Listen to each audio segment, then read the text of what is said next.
कल्पनाओं की कहानियां जिंदगी के पन्नों पर, क्योंकि मैं कहानी हूँ। खूनी दरिंदा, a suspense thriller and murder mystery story.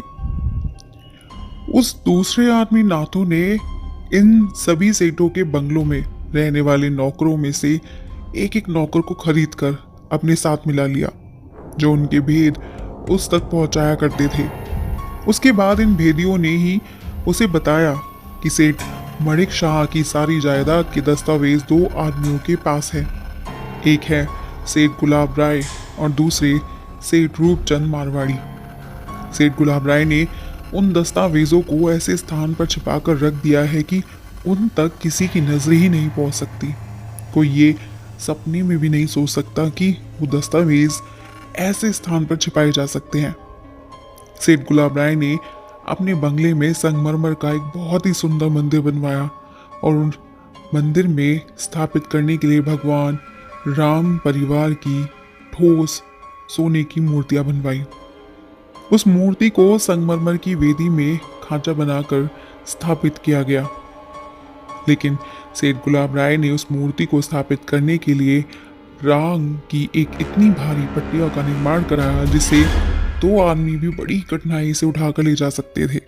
हाँ, इस सिलसिले में मैं आपको ये भी बता दूं कि नाथू हमारे इस नगर का ही नहीं बल्कि हमारे देश का वो कुख्यात मूर्ति स्मगलर है, जो भारत की इस सांस्कृतिक धरोहर को विदेशों के हाथों से लुटाता रहा है। सेठ गुलाब राय ने रांग की उस पट्टियों के बीचों बीच एक ऐसा ढक्कनदार खांचा बनवाया जिसमें उस दस्तावेजों और अन्य जरूरी कागजों और मूल्यवान हीरे आदि को रखा जा सके। उन्होंने उस खांचे में दस्तावेज और कीमती हीरे सभी रखकर ढक्कन बंद कर दिया और फिर उस पर चांदी की मोटी चादरों को चारों ओर चढ़वा दिया और फिर उस पट्टियों को संगमरमर की बनी वेदी पर रखवा कर उसके ऊपर भगवान राम परिवार की मूर्तियों को स्थापित कर दिया। सेठ गुलाब राय के बंगले के किचन में काम करने वाली नौकरानी तेजी को नाथू ने खरीद लिया और उनकी सहायता से वो ये पता लगा लिया कि दस्तावेज कहाँ है। दस्तावेजों का पता लगाने के बाद उसने अपना एक आदमी जैन मुनि के वेश में सेठ गुलाब राय के बंगले में भेज दिया और रात को नौकरानी तेजी की सहायता से बंगले में रहने वालों को नशीली चाय दिलाकर बेहोश करने के बाद सोने की भगवान राम की मूर्तियां और उन पट्टियों को उड़ा लाया जिसके अंदर जायदाद के दस्तावेज छिपाकर रखे गए थे। खैर, ये घटना अनायास ही बीच में आ गई। अब आप किशोर के बंगले में उस रात होने वाली घटनाएं सुनिए। ये कहकर मेजर बलवंत ने मेज पर एश ट्रे में रखा सिगार उठा लिया और उसे सुलगा कर 4-5 लंबे लंबे कश लेने के बाद कहने लगा, तो उस रात किशोर के बंगले में दो आदमी एक ही उद्देश्य को लेकर घुसे। उनमें से पहला आदमी नाथू था, जिसने किशोर की युवा और सुंदर नौकरानी रेशमा को खरीद रखा था। उसने रेशमा के मिलने के लिए एक अनोखा रास्ता बनाया था। उसने रेशमा के क्वार्टर की वो खिड़की जो बंगले के पीछे वाले हिस्से में सड़क की ओर खुलती है, हथौड़ों से ठोक ठोक कर खांचे में से इस तरह अलग कर दी थी कि देखने वाले को ये पता ही ना चले कि ये खिड़की खांचे में फिट है या खांचे से अलग है।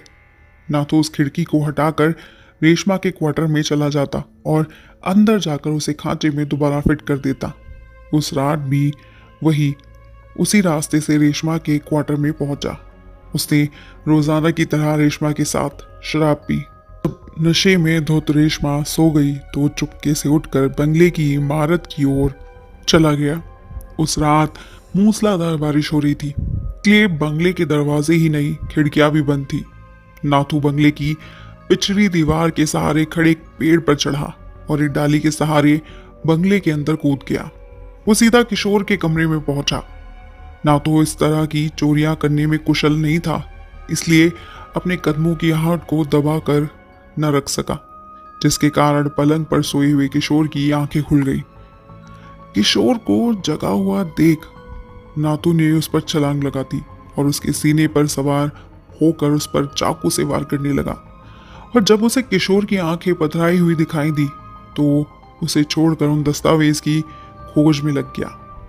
सेठ रूपचंद ने बंगले की ऊपरी मंजिल में एक स्ट्रॉन्ग रूम जैसा कमरा बनवाया था, जिसके चारों दीवारों में स्टील की मजबूत अलमारियां जड़वा दी थी। उस कमरे के ताले हमेशा बंद रहते थे। किसी नौकर को उस कमरे में जाने की इजाजत नहीं थी, इसलिए रेशमा को यही लगा था कि इतने मूल्यवान दस्तावेज उसी कमरे में रखे होंगे। किशोर की सराहने से उस कमरे के तालों और अलमारियों की चाबियों का गुच्छा उड़ा लिया और नाथू को दे दिया। जब नाथू को यह विश्वास हो गया कि किशोर मर चुका है तो वह चाबियों को गुच्छा लेकर ऊपर की मंजिल में चला गया। उसने सारी अलमारियां खकोल डाली, लेकिन उसे वो दस्तावेज नहीं मिले। और जिस समय नाथू ऊपरी मंजिल के कमरे में दस्तावेज खोज रहा था, सुशील वहां पहुंच गया। उसे किशोर को पलंग पर खून में डूबा देखकर समझ लिया कि कोई आदमी उसकी हत्या करके जा चुका है। उसे किशोर के सर के नीचे लगे तकिए के नीचे चाबियों का गुच्छा मिल गया। उसने बेडरूम में रखी दोनों अलमारियां खोल कर देखी। उसे एक अलमारी में 2 फाइल मिली, जिसमें सेठ मणिक शाह की जायदाद के दस्तावेज और जरूरी कागजात थे। फाइल्स जेब में रखने के बाद जब वो चाबियों का गुच्छा तकिए के नीचे रखने लगा तो उसे देखा किशोर की पथराई हुई पुतलियां घूमी हुई थी। वो समझ गया कि किशोर में अभी जान बाकी है। उसने घायल किशोर को अपनी पीठ पर लादा और बंगले से निकल गया। सुशील के बेडरूम से निकलते ही नाथू दोबारा किशोर के बेडरूम में पहुंचा तो पलंग पर किशोर की लाश न देखकर बुरी तरह घबरा गया। नाथू ने अपने जीवन में पहली बार किसी की हत्या की थी। वो इस बुरी तरह घबरा उठा कि दस्तावेजों को खोजना छोड़कर उसी पेड़ के सहारे बंगले से निकल गया। जब वो रेशमा की क्वार्टर में पहुंचा तो रेशमा बेसुध बिस्तर पर पड़ी सो रही थी। उसे देर तक रेशमा को निहारता रहा और थोड़े ही समय के बाद रेशमा को चाकू से घोंपकर खिड़की के रास्ते से बाहर निकल गया। और वहीं से मुझे पता चला कि रेशमा और किशोर की हत्या एक अलग अलग व्यक्ति ने की है, और जिस व्यक्ति ने की है उसके दाएं हाथ में 6 उंगलियां हैं और उसके अंगूठे के साथ वाली पहली उंगली आधी कटी हुई है। बस उसी दिन से मैं उस आदमी की खोज में लग गया और आखिर एक दिन मैंने उसे पा ही लिया। कहाँ है वो आदमी जिसने किशोर को मारने की कोशिश की थी और रेशमा को मौत के घाट उतारा? इंस्पेक्टर तिवारी ने जल्दी से पूछा। उस आदमी को भी थोड़ी देर बाद आप सब लोगों के सामने पेश किया जाएगा। उसके पहले पूरी कहानी तो सुन लीजिए, मेजर बलवंत ने कहा। किशोर की हत्या का प्रयास और रेशमा की हत्या करने के बाद उस आदमी ने एक और व्यक्ति को मार डालने का दोबारा असफल प्रयास किया। उसी ने पुजारी रामदास के बेटे पार्थ पर पहली बार रिवॉल्वर से और दूसरी बार चाकुओं से आक्रमण किया, लेकिन दोनों बार उसके हाथ असफलता ही लगी। मेजर साहब, मुझे आपकी एक बात याद आ रही है। जब हम लोग पार्थ पर दूसरा अटैक होने के बाद उसके वार्ड की ओर जा रहे थे तो आपने कहा था कि दुश्मन इस बार पार्थ पर रिवॉल्वर की बजाय छुरे या चाकू से अटैक करेगा। आपको ये बात कैसे मालूम हो गई थी? इंस्पेक्टर तिवारी ने पूछा। इंस्पेक्टर साहब, इस बात का मैंने उसी दिन अनुमान लगा लिया था जिस दिन सनराइज होटल में काम करने वाले जगदीश की लाश उस सुनसान जंगल वाली सड़क पर पड़ी मिली थी। मुझे उस लाश के नीचे प्लास्टिक की बनी हुई एक उंगली मिली थी जो शायद जगदीश के सिर को भारी हथौड़े से कुचलते समय हत्यारे की उंगली से निकलकर जगदीश की लाश के नीचे दब गई थी। और जब हत्यारे ने उसकी लाश पर ट्रक के टायर घुमाए तो लाश के इधर उधर सरकोनी पर उसके कुचले हुए सर की टूटी हुई हड्डियां और मांस के लोथड़े में छिप गई थी। हत्यारे के पास इतना समय नहीं था कि वो प्लास्टिक की दूसरी उंगली बनवा पाता। उस उंगली के मिल जाने पर ही मुझे विश्वास हो गया था कि जगदीश का हत्यारा वही है जिसने रेशमा की हत्या की थी और किशोर को मारने की कोशिश। उसी हत्यारे की उंगलियों के निशान गीता कॉलोनी पुलिस स्टेशन पर आपके ऑफिस की खिड़की की चौखट पर भी पाए गए थे। उसी हत्यारे ने हनुमान मंदिर के दोनों संतरियों की हत्या की थी। उसने जिस समय खिड़की खोली थी उस समय प्लास्टर की उंगली कटी हुई उंगली पर फिट नहीं हुई थी, इसलिए उसकी कटी हुई उंगली का निशान खिड़की पर लग गया था। लेकिन हनुमान मंदिर के संतरियों पर रिवॉल्वर से गोली चलाते समय उसने वो कटी हुई उंगली फिट कर ली थी। इसका अर्थ है कि हत्यारा अब तक 4 व्यक्तियों की हत्या कर चुका है, इंस्पेक्टर तिवारी ने कहा। अगर सुशील पिछली रात पुजारी रामदास को उसे 2 दिन पहले अपनी बहन शोभना तथा मेरी तीनों असिस्टेंट को अपने साथ ना ले जाता तो इन 5 को भी हत्यारा अब तक समाप्त कर चुका होता। मेजर बलवंत ने कहा और फिर एक पल रुक कर बोला, शायद आप भूल गए हैं, हत्यारों ने एक बार मेरी और मेरे असिस्टेंट सुधीर को भी मार डालने की कोशिश की थी। उसने मेरी आवाज में मेरे संतरियों को आदेश दिया था कि मवालियों के वेश में मेजर बलवंत की कार जैसी कार में आने वाले दोनों आदमियों पर बिना पूछे फायरिंग कर दे। वो तो गनीमत हुई कि मैं अपने संतरियों को तेवर देखकर एकदम जल्दी से बोल पड़ा और मेरी आवाज़ पहचान कर उन दोनों ने हमारे सीने की ओर बनी हुई अपनी राइफल हटा ली। उस हत्यारे को हम लोगों के सामने प्रस्तुत करने में देर क्यों कर रहे हैं? पुलिस कमिश्नर देशमुख ने हल्की सी झल्लाहट के साथ पूछा। मेजर बलवंत अभी कोई उत्तर न दे पाया था कि तभी इंस्पेक्टर जोनाथन और सार्जेंट गोखले के साथ पुजारी रामदास के बड़े बेटे हरिनाथ ने हॉल में प्रवेश किया। पुजारी हरिनाथ सिल्क की धोती कुर्ता पहने हुए थे, गले में जरी का दुपट्टा पड़ा हुआ था। इस समय वो हनुमान मंदिर के प्रधान पुजारी के वेश में थे। शायद इंस्पेक्टर जोनाथन और सार्जेंट जिस समय उसके पास पहुंचे थे वो मंदिर में भागवत रामायण की कथा बांध रहे थे। आइए हरिनाथ जी, मेजर बलवंत ने उसका स्वागत करते हुए कहा। आपको ये जानकर प्रसन्नता होगी, आपके छोटे भाई पार्थ और उसकी पत्नी शोभना की हत्या का प्रयास करने वाला हत्यारा मिल गया है। कहाँ है वो हत्यारा? मेरे सामने लाइए, मैं उसके टुकड़े टुकड़े कर दूंगा, चील कौओं को खिला दूंगा मैं उसे। हरिनाथ ने क्रोध और उत्तेजना भरे सुर में कहा और तेजी से झपट कर स्टेज पर चढ़ गया। इतना उत्तेजित होने की जरूरत नहीं है हरिनाथ जी, मेजर बलवंत ने अपना दाया हाथ उनकी ओर बढ़ाते हुए कहा। इत्मीनान से बैठिए, हत्यारा भी आपके सामने आने वाला है। हरिनाथ ने अनजाने ही अपना दाया हाथ मेजर बलवंत की ओर बढ़ा दिया, लेकिन दूसरे पल ही शायद ये याद आ जाने पर कि उसका दाया हाथ जख्मी है, तेजी से पीछे हटा लिया।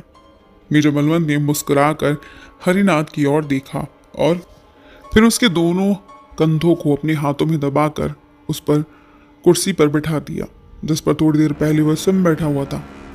कुर्सी पर बैठते ही हरिनाथ के मुंह से घुटी घुटी सी चीख निकल गई और उसके दोनों हाथ कुर्सी के दोनों हत्थों के इधर उधर झूल गए। हरिनाथ फटी फटी आंखों से मेजर बलवंत की ओर देखने लगा।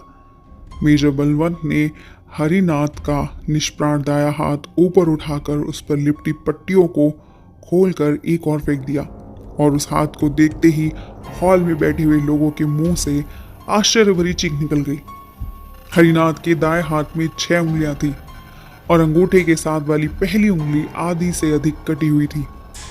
मेजर बलवंत ने अपनी जेब में से प्लास्टिक की बनी हुई उंगली निकालकर और हरिनाथ की कटी हुई उंगली पर उसे फिट करते हुए कहा, हरिनाथ, तुम्हारी प्लास्टिक की उंगली जगदीश की लाश के नीचे दब गई थी जब तुमने हथौड़ों से मारकर उसकी हत्या कर दी, उसका सर कुचल दिया। जल्दबाजी में तुम्हारी नज़र इस पर नहीं पड़ सकी, इसलिए तुम अपने भाई पार्थ की हत्या की कोशिश चाकू फेंक कर करनी पड़ी, क्योंकि प्लास्टिक की इस उंगली के अभाव में तुम रिवॉल्वर तो चला ही नहीं सकते थे। मेजर बलवंत की बात सुनकर हॉल में बैठे लोगों की आंखों में क्रोध और घृणा उभर आई और हरिनाथ के माथे तथा पूरे बदन से पसीना छूटने लगा। सुधीर पर्दे के पीछे से सब लोगों को बाहर बुला लो, मेजर बलवंत ने आदेश दिया। दूसरे पल डोरा, सोनिया और मालती के साथ 2 सुंदर युवतियां पर्दे से बाहर आ गईं। लोग उन दोनों युवतियों को पलके झपका झपका कर देखने लगे। उन दोनों के चेहरे पर एक दूसरे से बहुत मिलते जुलते थे। ये दोनों लड़कियां सेठ मणिक शाह की जुड़वा बेटियां हैं, जिनकी माँ सावित्री देवी सामने सोफे पर बैठी हुई है। मेजर बलवंत ने उन दोनों का परिचय देते हुए कहा, बड़ी लड़की शालिनी ने ही नृत्यकी सबीना के वेश में सनराइज होटल में नृत्य का कार्यक्रम प्रस्तुत किया था और सेठ रमनलाल देसाई की बेटी आशा तथा सेठ पद्मकांत और उसके तीनों दोस्तों का अपहरण करने का मौका अपने भाई सुशील को दे दिया था। इसके साथ ही आपको एक आश्चर्यजनक और बता देता हूँ, सेठ रूपचंद का बेटा इंजीनियर किशोर और शालिनी एक दूसरे को प्रेम करते हैं। इसलिए किशोर अब तक विवाह करने से इनकार करता रहा था, क्योंकि शालिनी ने उसे स्पष्ट कह दिया था कि जब तक वो अपने पिता के दुश्मनों से बदला नहीं ले लेगी, विवाह नहीं करेगी। और ये दूसरी लड़की शालिनी की छोटी बहन शोभना का विवाह पार्थ के साथ हो चुका है। मेजर साहब, इस केस की कहानी लगभग पूरी हो चुकी है और इस केस से संबंधित सभी लोग भी हमारे सामने आ चुके हैं, लेकिन आपने अभी तक उस घटना पर प्रकाश नहीं डाला जिसने इस केस का श्री गणेश किया था। कमिश्नर देशमुख ने कहा, इस कहानी की शुरुआत किस घटना से जुड़ी है? क्या घटना थी जिसकी वजह से, जिसके चलते इतने खून, अपहरण और चोरियां हुई? कहानी का मुख्य खलनायक हरिनाथ वो तो प्रकाश में आ चुका है, लेकिन बाकी के किरदार और कौन कौन है ये जानना भी बाकी है। इसके लिए जुड़े रहेगा इस कहानी के साथ अंत तक। खूनी दरिंदा, suspense thriller and murder mystery story, सिर्फ और सिर्फ स्टोरी मिनिएक्स पर। ऐसे ही पुराने और चर्चित नॉवेल्स सुनने के लिए आज ही सब्सक्राइब कीजिए हमारा YouTube चैनल स्टोरी मिनिएक्स, जहां पर आपको मिलेंगे पुराने चर्चित novels, suspense, thriller, murder mystery. तो आज ही सब्सक्राइब कीजिएगा हमारे YouTube चैनल स्टोरी मिनिएक्स को।